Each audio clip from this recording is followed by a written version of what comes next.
എല്ലാവർക്കും സ്വാഗതം. ഈ റിവ്യൂ ഇഷ്ടപ്പെടുവാണെങ്കിൽ ഒന്ന് ലൈക്ക് ചെയ്തും സബ്സ്ക്രൈബ് ചെയ്തും സപ്പോർട്ട് ചെയ്യണേ. അപ്പോൾ നാഗേന്ദ്രൻ ആ പുതിയൊരു ഡിസൈൻ നെക്ലേസ് കൊണ്ടുവന്നല്ലോ, അത് വെച്ച് നമുക്കൊരു എക്സിബിഷൻ നടത്തണം.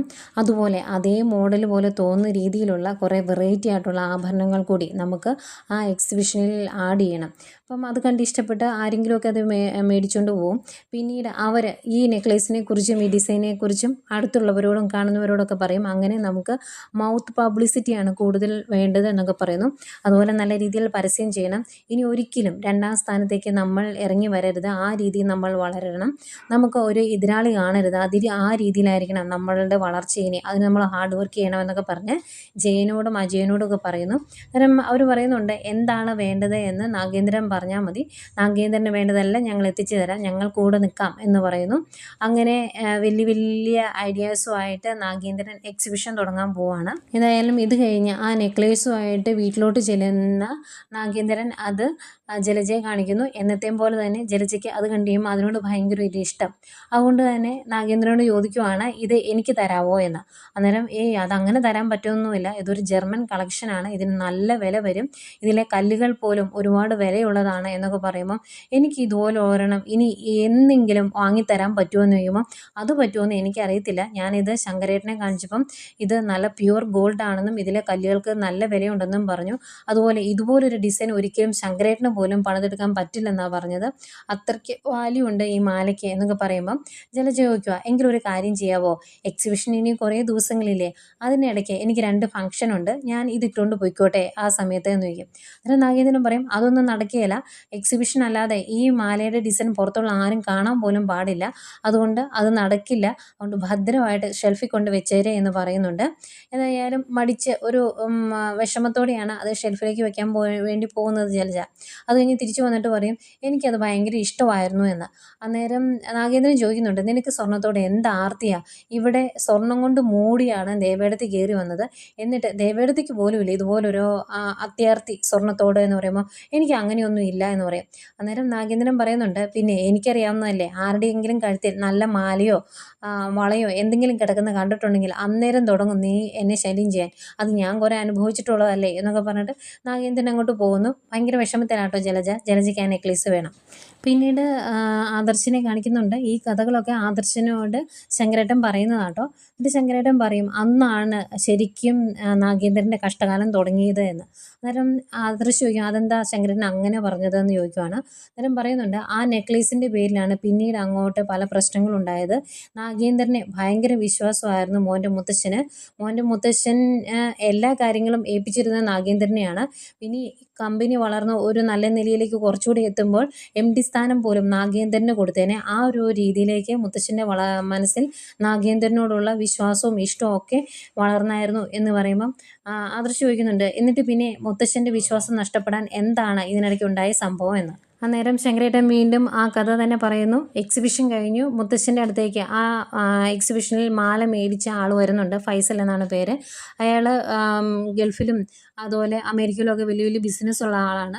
നാട്ടിൽ വരുമ്പോൾ ഇവരുടെ കടയിൽ നിന്നാണ് സ്വർണ്ണമൊക്കെ മേടിക്കുന്നത്. എക്സിബിഷന് വന്നു കഴിഞ്ഞപ്പം അത് ഭയങ്കരമായിട്ട് ഇഷ്ടപ്പെട്ടു. അതിന് വില ഇത്തിരി കൂട്ടിയിട്ടിട്ട് പോലും ബാർഗെയിൻ ചെയ്തും അല്ലാതെയൊക്കെ അങ്ങനെ അത് തന്നെ സ്വന്തമാക്കി. എന്നിട്ട് അതിൻ്റെ കഥയൊക്കെ മുത്തശ്ശനോട് ഒന്ന് പറയുവാണ്, ഞങ്ങൾക്ക് ഒരുപാട് ഇഷ്ടപ്പെട്ടു, ഇതുപോലൊരു ഡിസൈൻ ഞങ്ങൾ കണ്ടിട്ടില്ല, ഏതായാലും എത്ര വില തന്നിട്ടാണെങ്കിലും ആ ഡിസൈനും കൊണ്ട് ആ ഒരു നെക്ലേസും കൊണ്ട് ഞങ്ങൾ ഇവിടുന്ന് പോകുള്ളൂ എന്ന് തീരുമാനിച്ചായിരുന്നു, എന്തായാലും ഞങ്ങൾ തന്നെ അത് മേടിച്ചു കേട്ടോ എന്ന് പറയും. അത് മുത്തശ്ശന് ഭയങ്കര സന്തോഷമാണ്. എന്തെങ്കിലും അങ്ങോട്ടേക്ക് നാഗേന്ദ്രനും വരും. അന്നേരം നാഗേന്ദ്രൻ പറയുന്നുണ്ട്, അത് ഒരുപാട് പേർക്ക് ഇഷ്ടപ്പെട്ടായിരുന്നു, പിന്നെ അതിൻ്റെ വില കൊണ്ട് പലർക്കും ഒത്തില്ല, അതുകൊണ്ടാണ് എടുക്കാണ്ടിരുന്നത് എന്ന് പറയുമ്പം ഫൈസൽ പറയുന്നുണ്ട്, എനിക്ക് വില ഒരു പ്രശ്നമല്ലായിരുന്നു, അത്രത്തോളം അത് ഞങ്ങൾക്ക് ഇഷ്ടപ്പെട്ടായിരുന്നു എന്ന്. എന്നാലും മുത്തശ്ശനോട് കുറച്ച് കുശലമൊക്കെ പറഞ്ഞിട്ട് അവർ ഇനിയും വരാം എന്നൊക്കെ പറഞ്ഞിട്ടാണ് പോകുന്നതിന് മുമ്പ് അങ്ങേര് മുത്തശ്ശനോട് പറയുന്നുണ്ട്, മൂർത്തി സാറിൻ്റെ മരുമകൻ നല്ല ഗ്രാൻഡായിട്ട് നല്ല വൃത്തിയായിട്ടാണ് എക്സിബിഷൻ നടത്തിയത്, ഏതായാലും നന്നായിട്ടുണ്ട് എന്നൊക്കെ പറയുന്നുണ്ടായിരുന്നേ. അവർ പോയി കഴിയുമ്പോൾ മുത്തശ്ശൻ പറയും, ഏതായാലും നല്ല രീതിയിൽ കാര്യങ്ങൾ ചെയ്തു, ഞാൻ ഉദ്ദേശിച്ചതിലും നന്നായിട്ടുണ്ട് എന്നൊക്കെ പറയുന്നു. അന്നേരം നാഗേന്ദ്രൻ പറയും, ഇനി നമ്മൾ വിശ്രമിക്കരുത്, ഇനി നന്നായിട്ടൊന്ന് ഹാർഡ് വർക്ക് ചെയ്തിട്ടുണ്ടെങ്കിൽ നമുക്ക് എതിരാളികളില്ലാത്ത രീതിയിൽ വളരാൻ സാധിക്കുമെന്ന്. അന്നേരം മുത്തശ്ശൻ പറയുന്നുണ്ട്, എനിക്ക് നിന്നെ അത്രത്തോളം വിശ്വാസം ഉള്ളതുകൊണ്ടാണ് എല്ലാ കാര്യങ്ങളും നിന്നെ ഏൽപ്പിക്കുന്നത്, അത് എന്താണെന്ന് വെച്ചാൽ നാഗേന്ദ്രൻ്റെ ഇഷ്ടം പോലെ തന്നെ ചെയ്തു എന്നൊക്കെ പറയുന്നു. അത് കഴിഞ്ഞ് വീണ്ടും ആദർശിനെ കാണിക്കുന്നുണ്ട്. പറയുന്നുണ്ട്. അന്നേരം ആദർശിനോട് ശങ്കരേട്ടൻ പറയുന്നുണ്ട് പിന്നീട് ആ നെക്ലേസിൻ്റെ പേരിലാണ് പ്രശ്നങ്ങൾ ഉണ്ടായത് എന്ന്. അന്നേരം ആദർശ് ചോദിക്കും അതിൻ്റെ പേരിൽ എന്താ പ്രശ്നങ്ങൾ ഉണ്ടായത്? ഇനി ഈ നാഗേന്ദ്രൻ അത്ര വിശ്വസ്തനൊന്നും അല്ലായിരുന്നോ? മുത്തശ്ശൻ്റെ മുമ്പിൽ അഭിനയിക്കുമായിരുന്നോ അയാളെ എന്നൊക്കെ ചോദിക്കും കേട്ടോ. അന്നേരം ശങ്കരേട്ടൻ പറയും അങ്ങനെയൊന്നും അല്ല, നാഗേന്ദ്രൻ സാറ് അങ്ങനെ അത്യാർത്തി ഉണ്ടായിരുന്ന ആളൊന്നും അല്ലായിരുന്നു, ഒരിക്കലും ചതിക്കണം എന്ന് കരുതി ഒന്നും ചെയ്തിട്ടുമില്ലായിരുന്നു എന്ന് പറയുമ്പം പിന്നെ എന്താണ് സംഭവിച്ചത് എന്ന് ആദർശ് ചോദിക്കുന്നു. പിന്നെയും കഥ പറയുവാണേ. അന്ന് ആ നെക്ലേസ് മേടിച്ച ഫൈസൽ കുറേ ദിവസങ്ങൾക്ക് ശേഷം ജ്വല്ലറിയിലേക്ക് ആ നെക്ലേസുമായിട്ട് തിരിച്ചു വരുന്നുണ്ട്. തിരിച്ചു വരുമ്പം ജ്വല്ലറിയിലുണ്ടായിരുന്നത് ജയനും അജയനുമാണ്. അവരുടെ കയ്യിലോട്ട് ആ നെക്ലേസ് കൊണ്ട് കൊടുത്തിട്ട് അങ്ങേര് പറയുന്നുണ്ട് ഇതുപോലെ മനുഷ്യനെ പറ്റിക്കരുത്, ഞാൻ ഇത്രയും രൂപ കൊടുത്ത് മേടിച്ചൊരു സാധനം കുറേ ദിവസം കഴിയുമ്പോൾ മങ്ങിപ്പോയാലത്തെ അവസ്ഥ എന്താണ്? അങ്ങനെ സംശയം തോന്നി ഞങ്ങളിത് ചെക്ക് ചെയ്യിപ്പിച്ചു, ഇത് പ്യുവർ ഗോൾഡ് അല്ല എന്നാണ് ഞങ്ങൾക്ക് അറിയാൻ സാധിച്ചത്. മൂർത്തി ജ്വല്ലറിയിൽ നിന്നും ഇങ്ങനെയൊരു ചതി ഞങ്ങൾ പ്രതീക്ഷിച്ചില്ല എന്നൊക്കെ പറയുമ്പോഴേക്കും ആകെ വിഷമിച്ച് നിൽക്കുവാണ് ജയനും അജയനും ഒക്കെ. ഏതായാലും ഇപ്പോൾ തന്നെ അച്ഛൻ വരും എന്ന് പറയുന്നു. അപ്പോഴത്തേക്കും മുത്തശ്ശനും നാഗേന്ദ്രനും കൂടെ ജ്വല്ലറിയിലേക്ക് വരുന്നുണ്ട്. മുത്തശ്ശനോട് ഇതൊക്കെ പറയുന്നു. മുത്തശ്ശനത് വിശ്വസിക്കാൻ പറ്റുന്നില്ല.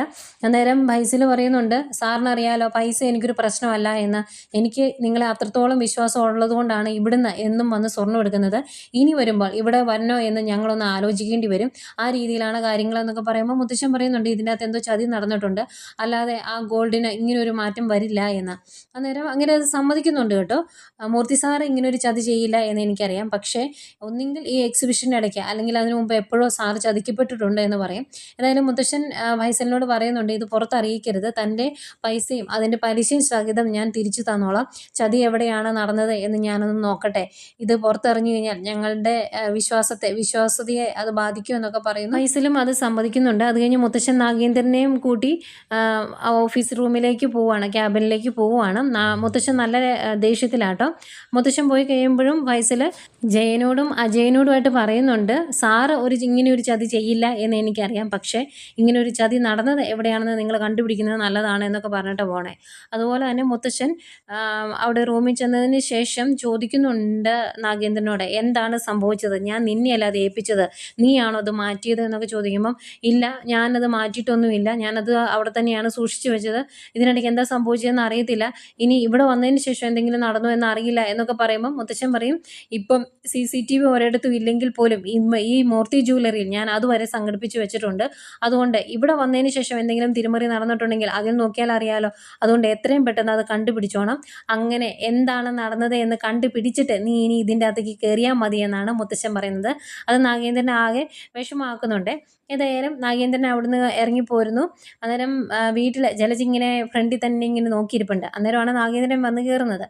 എന്നിട്ട് ചോദിക്കും എടി ആ നെക്ലേസ് ഞാൻ നിന്നെ കാണിച്ചില്ലായിരുന്നോ, ഇവിടെയുള്ളവർക്ക് മാത്രമേ ആ നെക്ലേസിനെ കുറിച്ച് അറിയാവുള്ളായിരുന്നു, നമ്മുടെ കയ്യിലാണ് അത് സൂക്ഷിച്ചു വെച്ചിരുന്നത്, എന്നിട്ടും ആ നെക്ലേസിൽ എങ്ങനെയാണ് ഇങ്ങനെ ഒരു കള്ളത്തരം സംഭവിച്ചത് എന്ന് എനിക്കറിയില്ല, നീ അതെടുത്ത് മാറ്റിയായിരുന്നോ എന്ന് ചോദിക്കും. അന്നേരം ഇത് എന്താ നാഗേട്ടാ ഇങ്ങനെ പറയുന്നത്, ഞാൻ ചെയ്യാത്ത തെറ്റെൻ്റെ തലയിൽ വെക്കരുത് കേട്ടോ, എനിക്ക് അങ്ങനെ അത്യാർത്തി ഒന്നും സ്വർണ്ണത്തോട് ഇല്ല എന്ന് പറയുമ്പോൾ നിന്നെ എനിക്ക് നന്നായിട്ട് അറിയാവുന്നതല്ലേ, ഏതായാലും ചതി നടന്നിട്ടുണ്ട്, അതെവിടെയാണ് എന്ന് അറിയില്ല എന്നിങ്ങനെ പറയുമ്പം ജലജ പറയുവാണ് എനിക്കറിയത്തില്ല ഇനിയിപ്പം എന്താ സംഭവിച്ചതെന്ന്, ഞാൻ അങ്ങനെ അതിൻ്റെ അകത്ത് ഒന്നും ചെയ്തിട്ടില്ല, എന്നെ സംശയിക്കുകയും വേണ്ട എന്ന് പറഞ്ഞ് ജലജ അങ്ങ് കയറിപ്പോവും.